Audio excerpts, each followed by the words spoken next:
तो अफगानिस्तान के बल्ख प्रांत के गवर्नर की हत्या की जिम्मेदारी इस्लामिक स्टेट खुरासान प्रोविंस ने ले ली। साथ ही उस आतंकी की पहचान भी बताई जिसने गवर्नर के दफ्तर में घुसकर इस हमले को अंजाम दिया और साफ कहा कि उन्होंने नंगरहार का बदला बल्ख में ले लिया। नंगरहार प्रांत में पिछले हफ्ते तालिबान ने एक बड़ा ऑपरेशन किया था। यह ऑपरेशन ISKP यानी इस्लामिक स्टेट खुरासान प्रोविंस के खिलाफ था, जिसमें कई आतंकी मारे गए थे। तालिबान जनरल इंटेलिजेंस ने इसका वीडियो भी जारी किया था और दावा किया था कि उन्होंने कारी फतेह को ढेर कर दिया है। वो कारी फतेह जो ISKP का सबसे सीनियर कमांडर था और अपने संगठन के लिए रणनीति बनाता था। यहाँ तक कि चीन के नागरिकों और चीन की कंपनियों की परियोजनाओं पर हुए कई हमले उसने ही करवाए थे। कारी फतेह को उसके कई साथियों के साथ नंगरहार प्रांत में ढेर कर दिया गया था। जबकि नंगरहार प्रांत को इस्लामिक स्टेट खुरासान प्रांत का गढ़ माना जाता था। ISKP के लिए यह किसी किले से कम नहीं था। अफगानिस्तान में सरकार बनने के बाद भी तालिबान के लड़ाके नंगरहार प्रांत में कदम नहीं रख पाए थे और उसी नंगरहार प्रांत में घुसकर कारी फतेह को ढेर कर दिया गया था। दावा यह है कि ISKP के आतंकी अब्दुल हक ने कारी फतेह की मौत का बदला लिया। बल्ख प्रांत के गवर्नर के दफ्तर का एक CCTV वीडियो भी जारी किया गया। वीडियो में वो आत्मघाती हमलावर दिखा जिसने गवर्नर की हत्या की। बताया जा रहा है कि अब्दुल हक नाम का हमलावर काफी देर तक गवर्नर के दफ्तर में टहलता रहा। वो इधर उधर बेखौफ होकर घूमता रहा और गवर्नर मोहम्मद दाऊद मुजम्मिल का इंतजार करता रहा। जैसे ही गवर्नर अपने दफ्तर में पहुंचे, अब्दुल हक ने धमाका कर दिया। लेकिन इससे साफ हो गया कि अफगानिस्तान में एक बार फिर बड़े पैमाने पर खून खराबा तय है। बल्ख के गवर्नर की हत्या पर इस्लामिक स्टेट खुरासान प्रोविंस ने तालिबान को उकसाने वाला काम किया, जिसका सीधा मतलब यह कि अब ISKP यानी इस्लामिक स्टेट खुरासान प्रोविंस को जवाब देने के लिए तालिबान भी किसी बड़े हमले की तैयारी करेंगे। ISKP का नेटवर्क अफगानिस्तान के सिर्फ नंगरहार प्रांत में नहीं है, बल्कि पूरे अफगानिस्तान में फैला है। अफगानिस्तान में तालिबान की सत्ता आने से पहले तक तो ISKP और तालिबान मिलकर संघर्ष कर रहे थे, लेकिन अब दोनों के रास्ते अलग हो चुके हैं। दोनों एक दूसरे का लड़ने का तरीका भी जानते हैं और एक दूसरे की कमजोरियां भी जानते हैं। इसीलिए माना जा रहा है कि इन दोनों का झगड़ा अफगानिस्तान में बहुत बड़ी जंग की शुरुआत है। इधर देश में इन्फ्लुएंजा H3N2 वायरस से 2 लोगों की मौत हो गई। देश में H3N2 वायरस के अब तक 90 मामले सामने आ चुके हैं, जिनमें इन्फ्लुएंजा H3N2 से 2 मरीजों की मौत हो गई, जिसकी जानकारी केंद्र सरकार ने दी। उन्होंने बताया कि दोनों मरीजों की मौत हरियाणा और कर्नाटक में हुई। देश में फैल रहे H3N2 वायरस के मामलों पर सरकार लगातार नजर बनाए हुए है। H3N2 वायरस पर नीति आयोग ने भी बैठक बुलाई, जिसमें राज्यों के हालात की समीक्षा की जाएगी। उधर यूक्रेन ने दावा किया कि सेना ने रूस के कंट्रोल वाले एक इलाके में 13 बार एयर स्ट्राइक कर वहां भयंकर तबाही मचा दी। मतलब 24 घंटे के अंदर ही यूक्रेन ने पुतिन से बदला ले लिया। हालांकि यूक्रेन ने यह जानकारी नहीं दी कि यह हमला किस इलाके में किया गया। एक रोज पहले ही पुतिन ने कीव समेत यूक्रेन के कई शहरों पर एक साथ हमला बोला था और आसमान से इतनी मिसाइलें बरसाई थीं कि पूरा यूक्रेन थर्रा गया। पश्चिमी मीडिया का दावा है कि पुतिन की सेना ने यूक्रेन के अलग अलग शहरों पर 95 मिसाइलों से हमले किए थे। इसके अलावा हमले के लिए रूस ने 8 आत्मघाती ड्रोन शाहिद 136 का भी इस्तेमाल किया था। यूक्रेन का आरोप है कि पुतिन की सेना ने यूक्रेन के शहरों में मौजूद पावर स्टेशनों को मिसाइलों से निशाना बनाया, जिसकी वजह से यूक्रेन के कई शहरों की बत्ती गुल हो गई थी। यहाँ तक कि यूक्रेन में मौजूद यूरोप के सबसे बड़े जापोरिजिया न्यूक्लियर पावर प्लांट की भी बिजली चली गई थी। मतलब पुतिन की सेना ने एक साथ यूक्रेन के कई शहरों को निशाना बनाकर जेलेंस्की को बड़ी चोट पहुंचाई थी।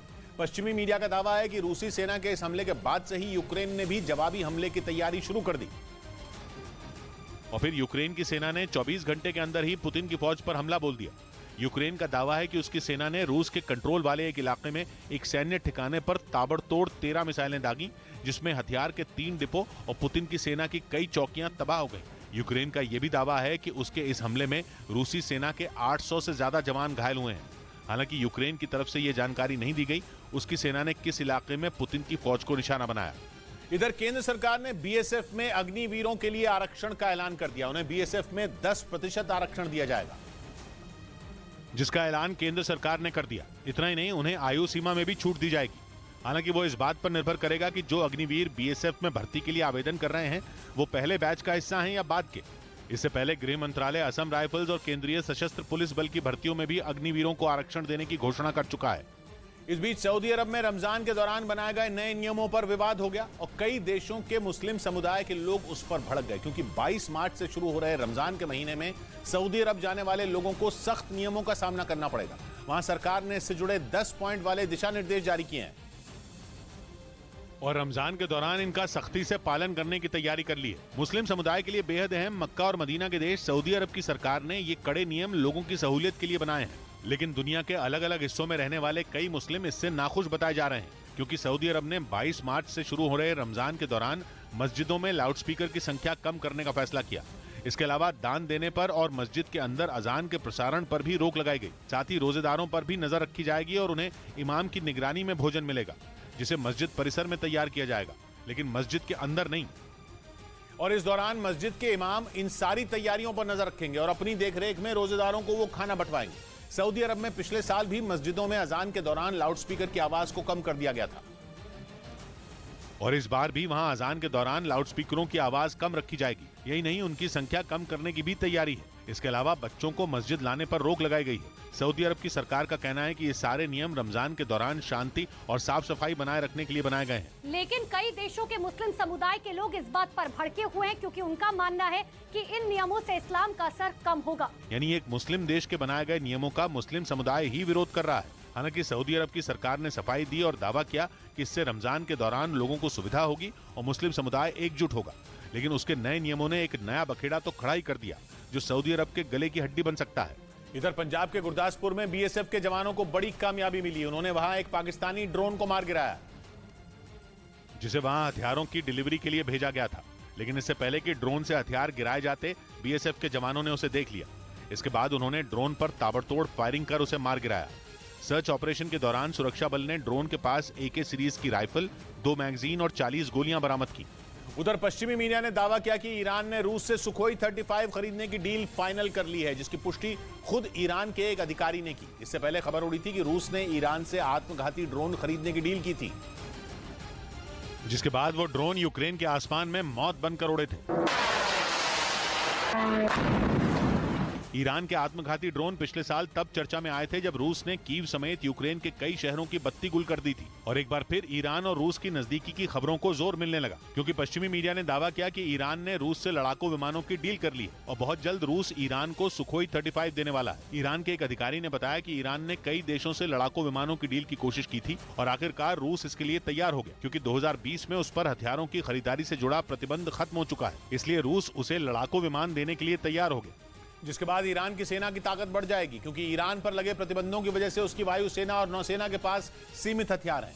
ऐसे में सुखोई 35 उसकी वायुसेना को नई ताकत देगा, जो ईरान के दुश्मन इजराइल समेत पश्चिमी एशिया के देशों के लिए खतरे की घंटी है। सेमाफोर नाम की जिस वेबसाइट ने ईरान और रूस के बीच लड़ाकू विमानों की डील का दावा किया, उसी ने यह भी जानकारी दी कि इजराइल, सऊदी अरब और UAE रूस पर ईरान से ये डील न करने के लिए दबाव बना रहे हैं, क्योंकि उन्हें डर है कि ये डील पश्चिम एशिया में ताकत का संतुलन बिगाड़ देगी। यही नहीं, खबर है कि खाड़ी देशों ने तो रूस से ये तक कह दिया कि अगर डील रद्द नहीं हो सकती तो रूस ईरान को विमानों की डिलीवरी देने में देर कर दे। यानी ईरान और रूस के बीच हुई इस डील ने कोहराम मचा दिया, क्योंकि ईरान और रूस के साथ आने का मतलब अमेरिका, इजराइल, यूरोप और पश्चिम एशिया के देशों के लिए बड़ा खतरा खड़ा हो रहा है। क्योंकि ईरान लगातार इस कोशिश में जुटा है कि वो समंदर से आसमान तक अपनी ताकत बढ़ाए, जिसके लिए वो खूब हाथ पैर मार रहा है। कुछ हफ्ते पहले ही ईरान के सुप्रीम लीडर ने कहा था कि वो अपनी नौसेना की पावर बढ़ाने पर फोकस कर रहे हैं, जिस पर अमल होना शुरू हो गया, क्योंकि ईरान के मीडिया ने दावा किया कि उसकी नौसेना में शाहिद महदवी नाम का युद्धपोत शामिल किया गया है। इसके अलावा ईरान की नौसेना को 10 ताकतवर जहाज भी मिले हैं, जिनसे दुश्मन पर मिसाइलें दागी जा सकती हैं। करीब 2000 टन का शाहिद महदवी ईरान में ही बनाया गया है, जिसका रेडार सिस्टम दुश्मन को चकमा देने में माहिर है और इस पर जमीन से हवा में और जमीन से जमीन पर हमला करने वाली मिसाइलें तैनात हैं। यानी एक तरफ ईरान रूस से लड़ाकू विमान खरीद रहा है और दूसरी ओर नौसेना में नए नए हथियार तैनात कर रहा है, जिससे सबसे ज्यादा इजराइल परेशान है, क्योंकि नेतन्याहू ने बयान दिया कि इजराइल हर परिस्थिति के लिए तैयार है और पश्चिमी देशों को ईरान को रोकना चाहिए।